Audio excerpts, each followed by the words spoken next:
Bom dia, moçada. Vamos complementar a nossa aula de sucessão ecológica no ambiente? Já falei muito em sala desse local que eu estou aqui, né? A Serra da Moeda, bem pertinho aqui de Belo Horizonte, aqui do lado de cá, ó, Lagoa dos Ingleses, lá atrás o condomínio Alphaville, e aqui atrás de nós já o município de Brumadinho. A Serra da Moeda, ela é um divisor de municípios e a gente está aqui do lado de Belo Horizonte. Eu estava falando com vocês de sucessão ecológica e eu vim aqui para a Serra da Moeda porque aqui é um lugar muito interessante para poder apresentar isso para vocês. Quando eu falei de sucessão primária, eu destaquei o fato de que essa sucessão primária ela acontece a partir da rocha nua. Não há nenhum tipo de organismo vivo no ambiente. E aqui a gente observa isso. Só que aqui é claro que o processo sucessório ele já começou.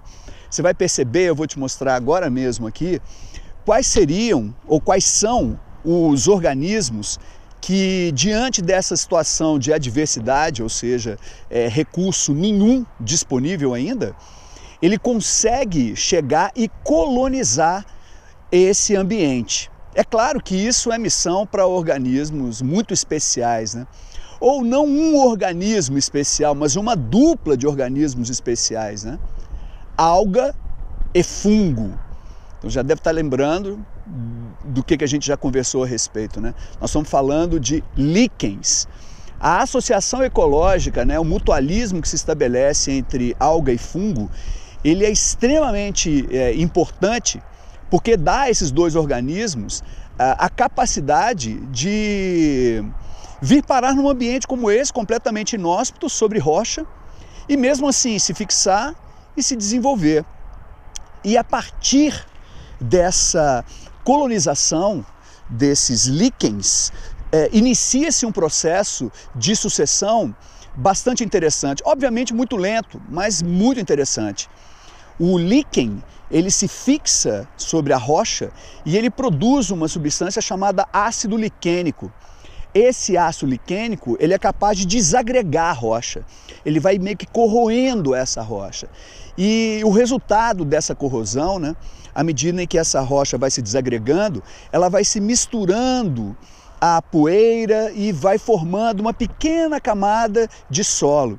E essa pequena camada de solo vai funcionar como substrato para chegada, para incorporação de outras espécies que obviamente conseguem se dar bem mesmo numa camada de solo muito fina, com pouco recurso, pouca água, enfim. Eu vou mostrar para vocês aqui tem um ambiente que está bastante evidente isso que eu estou falando, de líquens por todos os lados, e aí você já começa a perceber já uma poeira, já um solo em formação e outras espécies agregadas. Tá logo aqui. Eu estou apontando para vocês esses líquens que estão produzindo ácido liquênico, que estão desagregando essa rocha que eles estão crescendo em cima.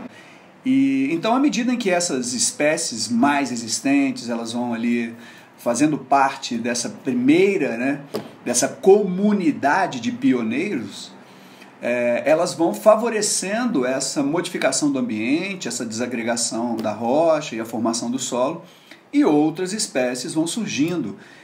Gramíneas, por exemplo, aí no meu entorno, você está vendo aí, eu estou tocando essas gramíneas, obviamente muito resistentes. Essas gramíneas, inclusive com suas raízes, ajudam a reter a umidade no solo. Então o solo começa a ficar ainda mais interessante para outras espécies. Então você já consegue ver ali atrás de mim alguns arbustos.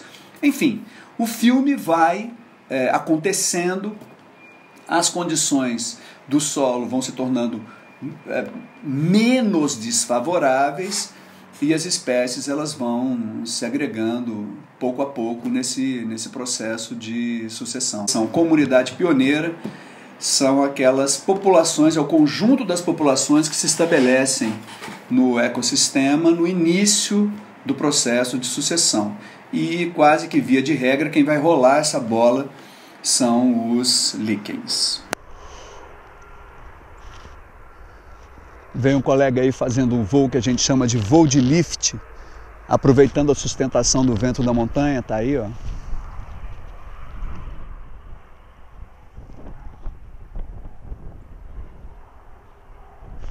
Espetacular. Mas deixa eu aproveitar que eu estou num determinado ponto da montanha aqui, que dá para te mostrar uma paisagem diferente daquela que eu te mostrei lá em cima, em que o processo está ainda no início. Dá uma olhada nessa vegetação aqui embaixo, olha.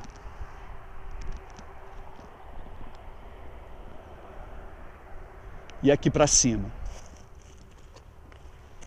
Vamos passar um pouco aqui, né? Próximo da vegetação.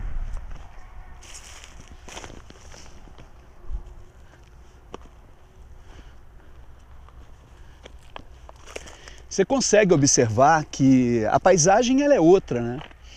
Um processo iniciado há muitos anos atrás, ele garantiu a desagregação daquela rocha de tal maneira que agora há solo para sustentar uma vegetação arbustiva com um porte considerável, né? Veja esse arbusto aqui, ali atrás algo ainda um pouco maior, uma árvorezinha ali. Ao final dessa sucessão, que tipo de vegetação, que tipo de cobertura a gente vai encontrar, né? E aqui as condições ambientais não são das mais favoráveis, né? A gente não vai pensar aqui o surgimento de uma mata complexa, mas isso daqui já está muito próximo do que a gente já pode chamar de máximo desenvolvimento possível, né? Quando a gente chega próximo ou chega no ponto de máximo desenvolvimento nessa sucessão ecológica, nós nomeamos isso de comunidade clímax, seja o máximo que é possível. É óbvio que se a gente comparar isso daqui, se a gente voltar ao filme da sucessão e comparar com a metade dele ou o início dele, é claro que agora você tem mais espécies. As espécies que estão aqui são espécies que têm um ciclo de vida mais longo, ao contrário das espécies iniciais que têm ciclo de vida mais rápido. Sendo assim, as cadeias alimentares aqui, as teias alimentares, elas são mais complexas. Há mais espécies, mais indivíduos interagindo entre si. É preciso levar isso em consideração para responder aquela última pergunta que eu fiz na sala de aula para vocês, quanto à velocidade de ciclagem da matéria.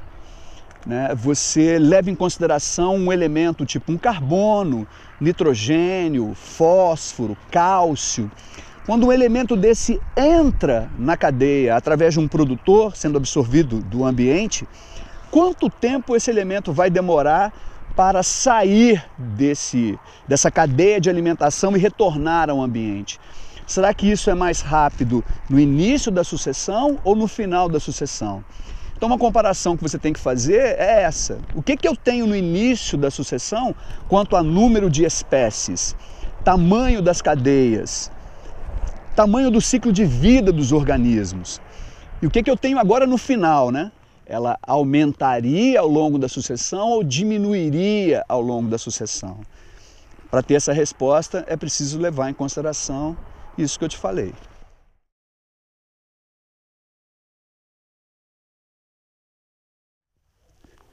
Agora eu estou do outro lado da montanha. Nós estávamos na face virada para o município de Belo Horizonte, que aqui nós pilotos chamamos de moedinha. Agora eu estou na face da moeda, que nós chamamos de moedão. E acho que não é difícil você entender o porquê do ão, né? O desnível é muito maior, o desnível aqui é de 400 metros. E é essa imagem que a gente vislumbra aí, aos focos ainda de fumaça, de fogo lá atrás, olha. Por que eu resolvi passar pelo lado de cá, vir para cá?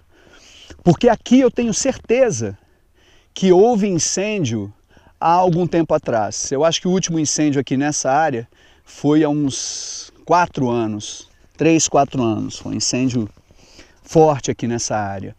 E o que a gente observa, cara? Não tem aquela vegetação do lado de lá. É claro que aquela vegetação lá, muito seca, agora então está uma época seca demais, aquilo é um barril de pólvora, né? Um toco de cigarro ali, um incêndio naquela área, tem ali um bocado de biomassa, né, para ser queimada. E não tem razão de ser a fisionomia aqui ser tão diferente da fisionomia do lado de lá, a não ser pelo fato de que aqui, sim, houve um incêndio. Acabou com a vegetação, né, destruiu a cobertura vegetal, porém, o solo foi mantido, né? Então não se trata de um processo de sucessão primária, né? Eu não cheguei na rocha, eu tinha o solo já havia sido preparado pelas gerações anteriores. O que na verdade a gente deletou foi a cobertura vegetal. Então o que você está assistindo aqui agora é um processo de sucessão que a gente chama de secundária. E dá para você perceber que algumas espécies são muito hábeis em ocupar o espaço. Por exemplo, essa gramínea aqui, olha. Olha que interessante que ela ocupou o espaço muito rapidamente e fez uma coisa importantíssima. Ela já protegeu o solo, né? Ela já protegeu, por exemplo, de erosão. Né? As chuvas, por exemplo, torrenciais, a descida aqui das enxurradas levaria o pouco do solo que tem aqui sobre essas rochas. É preciso também chamar atenção para o fato que a camada aqui do solo é muito pequena, né? E então aqui já houve uma proteção, isso é ótimo, aí está aí uma importância, né, da cobertura vegetal na conservação do solo. E há algumas espécies que aproveitam dessa situação em que há bastante espaço disponível, há nutrientes disponíveis no solo, compostos nitrogenados e outros, e crescem rapidamente, né? Você está vendo essa daqui, ó, inclusive com flores, né? Uma angiospermazinha aqui. Essa outra daqui e essa outra, cabe fazer um destaque. Essas aqui que vocês estão vendo, ó, vou chegar um pouco mais para cima aqui, para você poder ver melhor. Mostrar um exemplar um pouco maior aqui, ó. Essa daqui, ó, essa planta. Essa planta é conhecida aqui na região como canela de ema. E a canela de ema é um vegetal já reconhecidamente capaz de suportar os incêndios. Ou seja, passam aqui as chamas, ela queima por completo, mas o caule tem uma estrutura capaz de resistir a essa alta temperatura. E assim que as primeiras chuvas acontecem, rapidinho ele já brota, rapidinho ele cresce. Então é preciso também considerar que nessas áreas o fogo que ocorre com alguma frequência, seja ele natural, seja ele provocado, o fogo é um fator seletivo, né? As plantas que crescem aqui são plantas adaptadas a essa queimada e rapidamente após ela, com as primeiras chuvas já germinam. Tem obviamente um ciclo de vida muito rápido, né? Porque sabe lá quando será a próxima queimada, não deve demorar muitos anos, talvez ano que vem, no ano seguinte, né? Então elas rapidinho já crescem, já germinam, já florescem, liberam suas sementes e disponibilizam essas sementes. E aí quando acontece a queimada, né, a semente já está ali no solo, já está ali enterrada, com as primeiras chuvas elas germinam. Então é preciso considerar esse aspecto importantíssimo da adaptação da planta a essa situação. Dá uma olhada, por exemplo, nessa daqui, olha. Olha a folha. Uma folha bastante coriácea, né? Lembra couro. Isso é uma estratégia para evitar a perda de água, né? A transpiração. E observe aqui como essa gema já está aí em franca atividade, recompondo aqui várias folhas. É isso. É um ciclo fantástico, em que o fogo, na verdade, é um dos atores. E em alguns aspectos, inclusive, favorecendo esse processo rápido de ciclagem de matéria. Por quê? Porque o fogo, cara, quando ele calcina, quando ele queima essa matéria orgânica, as cinzas, há nelas vários componentes que são importantes nutrientes para essas plantas. Se você fosse esperar o processo de decomposição, isso demoraria muito tempo. O fogo, de certa maneira, ele acelera esse processo, né? Ele faz retornar para o solo alguns componentes minerais que estavam ali no vegetal e quando foram queimados, né, mineralizaram e assim ficam logo disponíveis no ambiente. De novo aqui, linda, olha a flor daquela. Veja a rapidez, ela está recompondo as folhas e já está com floração. Então aqui, todo mundo aqui é pró, todo mundo aqui é faixa preta e o negócio tem que ser rápido. É isso. Deixo com vocês essa imagem linda do Vale do Paraopeba. Vale a pena conhecer. Serra da Moeda, rampa de decolagem de voo livre. Ao lado do restaurante Topo do Mundo. A Serra da Moeda aqui já se tornou um ponto de visitação. Eu diria para vocês que horizonte mais bonito que esse aqui da Serra da Moeda não há. Então aqui justifica o nome da cidade. O pôr do sol aqui é deslumbrante. E é preciso deixar claro, cara, que as pessoas vêm para cá e têm todo o direito de vir para cá para fazer sua caminhada, para se divertir com os amigos, mas é preciso fazer isso com responsabilidade, né? Então, por exemplo, não preciso ir muito longe para observar uma série de lixo plástico e papel, mas tem uma coisa aqui que é muito perigosa.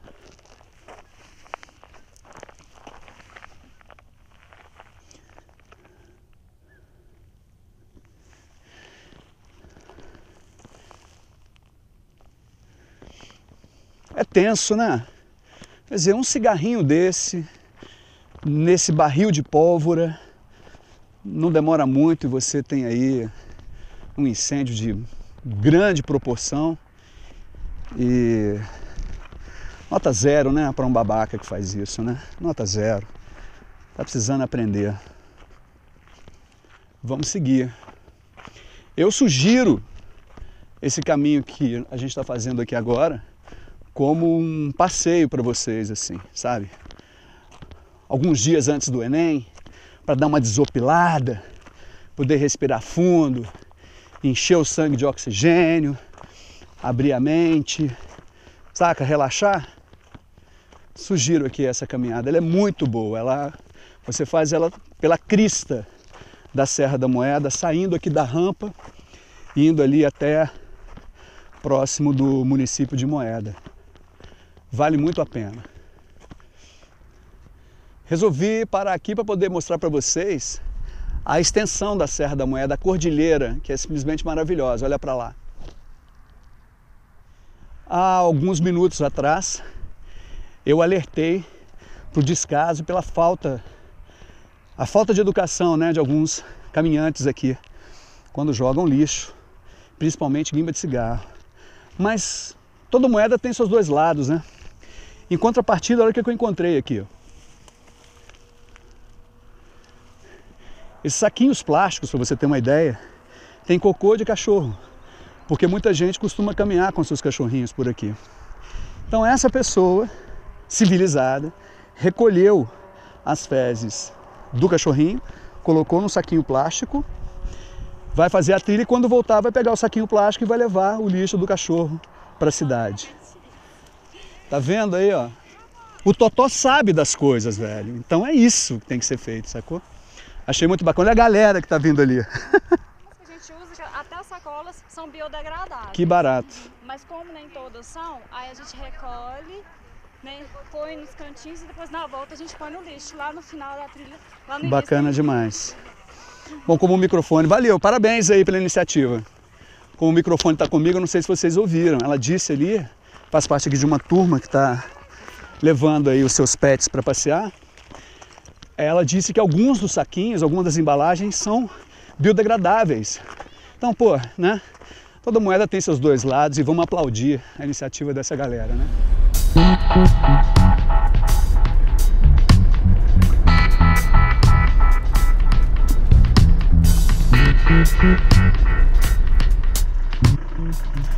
Olha lá em cima a imponência da Serra da Moeda e observa aqui embaixo essa vegetação verdinha, olha só. No auge da seca, por que essa vegetação está assim tão verdinha, né? É porque se você caminhar aqui alguns metros por essa mata, você vai encontrar ali um córrego. Então, obviamente, a umidade aqui e no entorno do córrego, ela está garantida. Essas árvores todas aí, não vou dizer que estão vivendo assim um período de fartura, mas há água suficiente para que elas possam manter as suas folhas e folhas bem verdinhas aí para aproveitar já o solzinho da primavera que começou muito recentemente. Hoje é domingo, começou na sexta-feira passada a nossa primavera. É isso.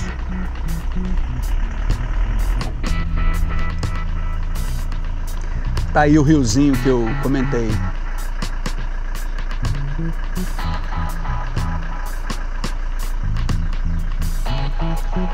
A gente está no auge da seca, realmente assim, ele nem corre, um volume baixíssimo, mas o suficiente para garantir aí, né, o suprimento das plantas ali no entorno. Daí então a importância, né, dessas matas ciliares ou matas de galeria, protegem o rio, não há insolação direta, diminui, né, cara, a quantidade de água evaporada, então mantém aí um volume considerável dele, protege as margens, enfim, aquilo tudo que os professores de geografia já devem ter ressaltado com vocês. Fala aí, Traconildo! Fala aí, Traconildo!